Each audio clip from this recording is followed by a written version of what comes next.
Hey, hi. Whoa, okay. What if you feel like you're a stuck stay-at-home mom? What if you've got a big dilemma that is forcing you to face into what is right or wrong? What if you're like over 55? And what in the world are my pet peeves in the office? These are all questions that we are going to be taking a look at with no holds barred, as usual, on this episode of Becoming You. Hi, I'm Suzy Welch, your host, and we've got a solo episode of Becoming You this week. After a series of wonderful, wonderful guests, I'm alone in the pod studio today, except for with my wonderful producers. Hello, Eliza and Mikey. Becoming You is the podcast where each week we endeavor to help you figure out like what you should do with your life, just that little question. It's based on a methodology that I created and I teach at NYU Stern School of Business. You excavate 3 data sets: your values, your aptitudes, and your interests. If you're a first-time listener, we're so happy you're here. And if you're coming back for more, hi, I love you so much. I'm so happy that you're here. So a lot of times we come at the question of what you should do with your life. You know, we talk about careers, we talk about values, we talk about all the different things we do in the Becoming You pod. But this week, we're going to take your questions and we're going to get right at what's on your mind as you journey towards this, your purpose. This area of transcendence, as we call it, where you're feeling exquisitely alive. This is a long journey. It's a hard journey. If you're looking for hacks, you know, there are none. But you can get there. You can live your purpose. It's worth every step of the way there. So let's get at it. We have some really great questions where people are really probing the hard stuff. And even though in one of the questions, I maybe sound a little bit mean, I'm doing it because I love you so much, and I'm so glad that you're part of the Becoming You community. Let's get going. Hi, Suzy. I think your videos are amazing. What would your advice be for a stuck stay-at-home mom? I homeschool and love my children, but I also feel like I've lost myself. When I see something like this, my heart wells up with loving and understanding. I have 4 children, and there's nothing that makes you closer to your feels and all the feels than kids. So I want to just say one thing about this question before I launch into my answer, which is that I focus on two words in this question. And the first word is stuck, okay? She didn't say, what would be your advice for a stay-at-home mom, okay? She said, what would your advice be for a stuck stay-at-home mom? And then she went on to say, I feel like I've lost myself, all right? And then she said, I feel like I've lost myself. I've heard this phrase so many times. I one time remember doing Becoming You immersive, our 3-day intensives. And one of the women who was there was a mother. And we were asking some basic questions about our feelings and our values. And she was kind of falling apart at the seams. And she said, I actually don't even know who I am. I've lost myself. So this sentiment, it happens. And here's the thing. It happens even though we just love our children so much. And that's the trouble, is we feel like when we have these emotions of being stuck and we have these emotions of feeling lost, that in some ways is a testimony or is a commentary on how we feel about our kids. But the great, vast, painful, complicated irony of life is that we can love our children with every single cell in our body, just desperately, ardently, almost like ferally, okay, like you would just kill for your kids, this kind of feeling like I'd rip off the head if someone got near my kids. You can have all those feelings and you can still have the feeling that they're driving you crazy, sapping the life out of you and making you incredibly bored. And this is a conversation that women just don't have with each other enough. And we don't have it with our partners either, is to say, look, with no diminishment for my love and what I would do for my kids and how much I adore them and how fun they are and all these other good things. They also create completely opposite feelings in me of just feeling like I'm a prisoner and I've given up everything and everyone I am and everything about me. That happens at the exact same time. And since the beginning of time that women have had children, I am 100% sure it's been happening. I think that there were medieval mothers who had their babies and had these exact feelings. And women just find a lot of trouble admitting it out loud and admitting it to themselves. And the reason why this happens is because of this fact of biology, all right? And here's the fact, that you have your children and you raise your children in a period from when you're kind of roughly early 20s to mid 40s. And that's the time your kids need you mind, body, and soul. They want your availability. They want you staring at them at every minute. They want you there to answer every single question. They really kind of need you, and they say they want you in this very intense 20-year period or so. And that is the time for women that if they're working, their work wants and needs them mind, body, and soul. If you're at a company, you're in your, kind of prime-ish years. You've got tons of stamina. Your mind is exploding. You've got a lot of capacity, and your company wants you. And even if you're not technically working in a company, your 20s to your 40s are a time for any human being, women and men, where you're kind of in these incredible years where you've got your wits about you. You're not sort of in that period where you're sort of coming up and along, and you can unfurl. All right. And so even if you say, I'm not going to work out of the house, I'm going to make children my primary role, you still have so much capacity, and you could use for others, be it a hobby, be it a volunteering thing, be it travel, be it other relationships. So this is just a fact of biology, and it strikes every single woman. And it is striking this person who wrote us saying, she's stuck and she feels lost. She obviously loves her children. And so we've got this kind of perfect storm of a dynamic that's as old as motherhood, loving your children and understanding that they stop you from doing stuff that you can and want to do, and feeling like, and because of that, you lose a sense of who you really are. So I'm going to say, first of all, I feel for you, and so does every other mom.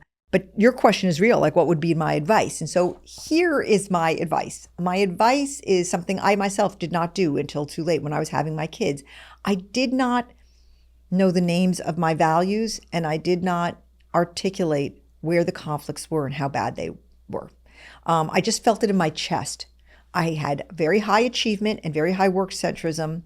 And my family centrism was relatively low. And that's not mean I didn't love my children. It just meant I didn't want to organize my life around my children. And yet societal pressures, cultural pressures, and my absolute love for them made me understand I needed to be with them more than if I had my complete druthers and I was an asshat, I would have spent.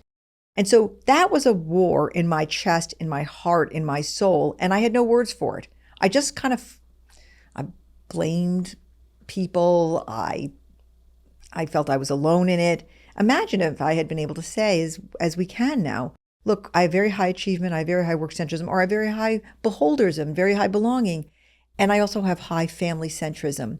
These two things are in battle with each other every day.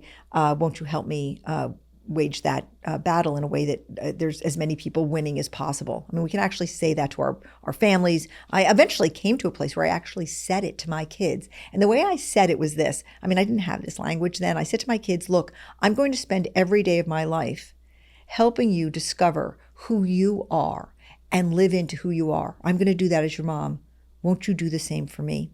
And really, when I look back at it, I was asking them to help me balance my work and my life. And that, when you get right down to it, that's what the language of values, I was driving towards what we ended up doing with Becoming You, which was just creating a way to talk about this. After you are able to articulate it and talk about it, you really do have a choice. And the choice is whether or not you're going to try to negotiate that balance on a day-to-day basis, okay? Okay, and it's really kind of a matter of like moving your schedule around, moving your vacations around, assiduously working to put time aside for your hobbies or your other avocations.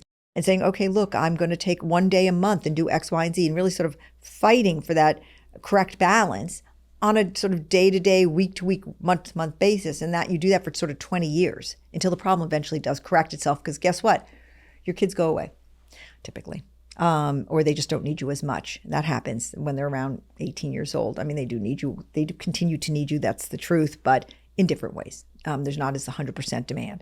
So you can do that, in the trenches, negotiation for years. And that's fine. That's many, many women do that. It's not easy. It takes its toll. I think it's easier when you've got a language and you understand what's going on. The other thing you can do is you can really get very clear about what the rank order of your values are. And you can make some very hard decisions where not everyone is happy. I did that because I had a much higher ranking on achievement and work centrism than I did on family centrism. And I went back to work and I worked full time and I missed some stuff. And not everyone was happy about that. And I wasn't happy either, but I couldn't do that daily negotiation. I just didn't have the stomach for it. And also I had quite a differential. So that's my answer for you. I think if I had to guess what your values were, dear listener, family centrism is very high because you've decided to homeschool your kids. Probably cosmos might be high for you. That's faith value. Maybe belovedness, love of your partner. But you've got to identify what the other values that you're not living are. Is it belonging? Is it a sense of community? Is it beholderism, the love of art or aesthetic? Is it radius, changing the world in some way? Which one of your values are not being expressed? And then take the steps to express them more than you're currently expressing them right now. I think that's the first step on your journey. I wish you well. Please check in with us along the way. Okay, for the second question, I'm generally a nice person, but I'm going to say some very hard things in this answer. So, and I'm saying them from a place of love. I think this is kind of technically called tough love. So I'm about to have kind of a tough love answer for this person. And please, if you are this person and listening, please know I am coming at this in a way that I want you to succeed. And I think I'm trying to tell you something that you need to hear. Here we go. Hi, Suzy. I've just stumbled across your podcast and I absolutely love it. Listened to 3 episodes in a row this morning. I've got a big decision to make, but I'm worried about the consequences and would love your advice. Option 1. Started a new job 2 months ago and I'm hating it. My boss is terrible. I want to leave, but my friend and colleague who recommended me would be stuck with all the work if I leave, especially now, as our boss is traveling over the next 6 weeks. Contractually, I have to serve 1 month's notice if I resign. Why do I need to leave now? Option 2. The previous company that I consulted for wants me back to help on an immediate project. They adore me. I adore them. The obvious decision is to leave the shitty job and go to the good job. Question.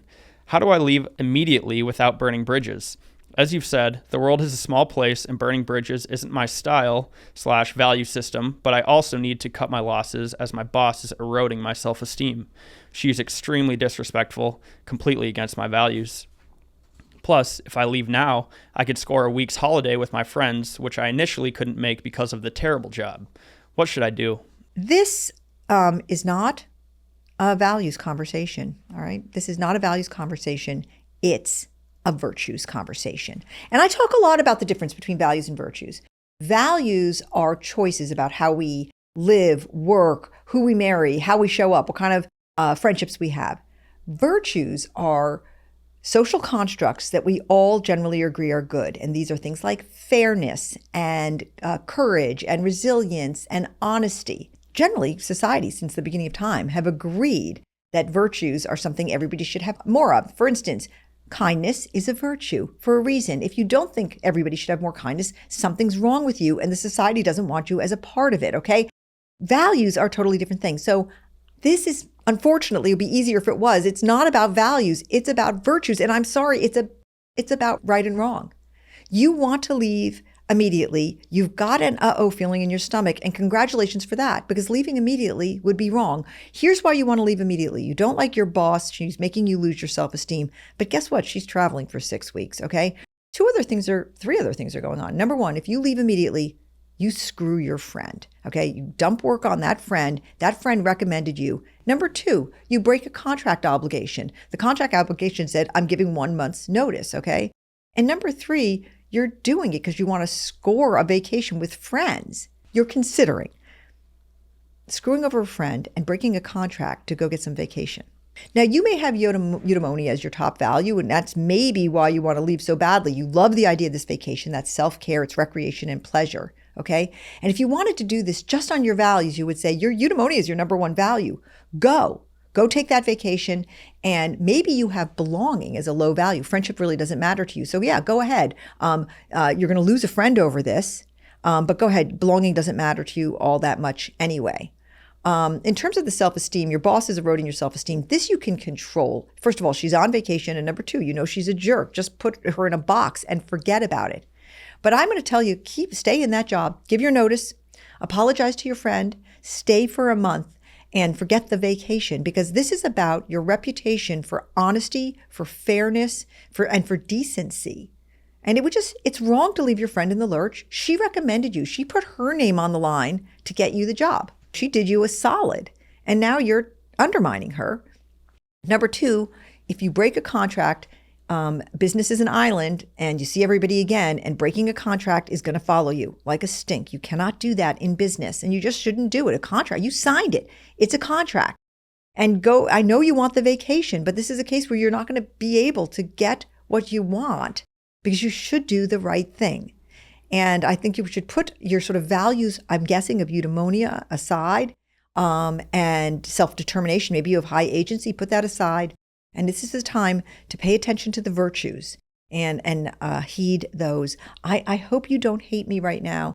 I actually, in my newsletter this week, I actually talk about a time where somebody at a party said a really hard thing to me that I didn't want to hear. He pointed out that we didn't have any tests that proved that becoming you was scientifically validated. This was several years ago. And I wanted to throw my drink in his face. I thought he was a pompous asshat. I hated him. And he was a brain surgeon, so he's talking to me about all his data-driven reports that showed how great his results were. And he was like, really? I thought, really a jerk. But you know what? He maybe he was a jerk because he was kind of rude when he said it. He was right. And he pushed me to do the right thing, which was to create the different kinds of efficacy tests that showed that becoming you is scientifically validated and effective.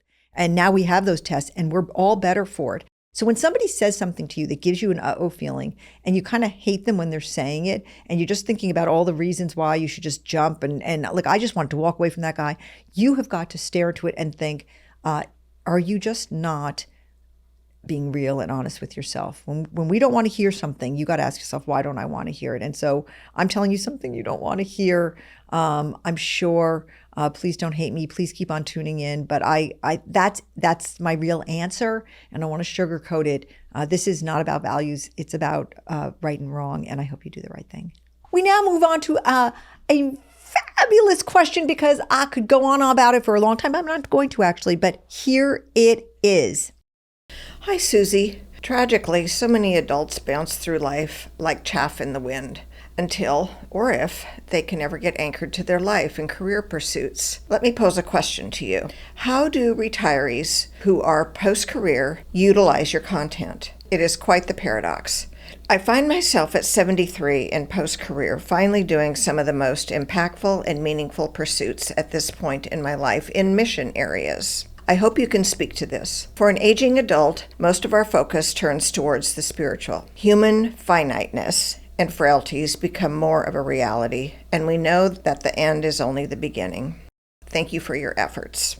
All right. I love this question so much I could cry. First of all, my friend, you call yourself 73 and then you say for an aging adult. Okay, look, I'm 66. We are newer every day, my friend. But look, this is a great question because there are, at this moment, 100 million Americans who are over 55. It's the largest demo in this country, people over 55.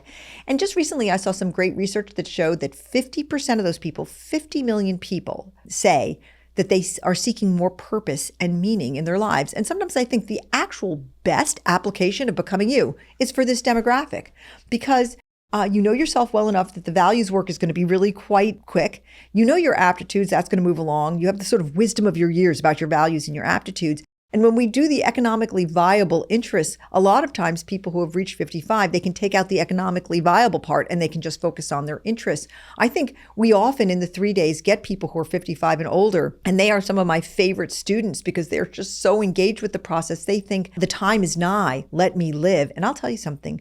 I noticed after my last birthday that I started saying this phrase all the time. I started saying it so much that people have commented to me. I'm about to be making a decision and I'd say, I'm 66. The clock isn't ticking backwards.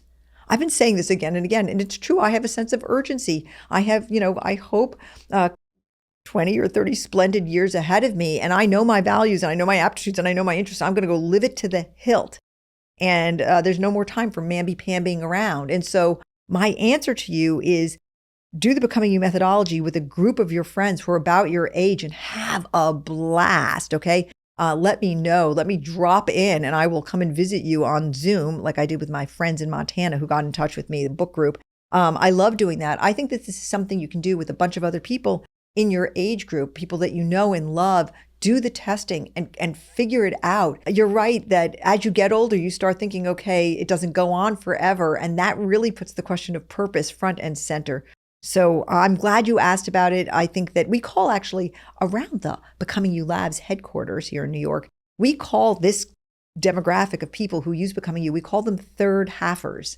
And I think that they're the perfect a group of people. Look, I think it's perfect for everybody to do Becoming You, but I love, love, love it when it happens. And if there were enough people interested in it, I would do 1 3-day just for people in this demographic. And maybe that will happen someday. And if so, I hope you come. All right, we're going to finish with one that's sort of funny. All right, let's get right down to it. Here it is. Hi, Suzy. What are some of your pet peeves in the workplace?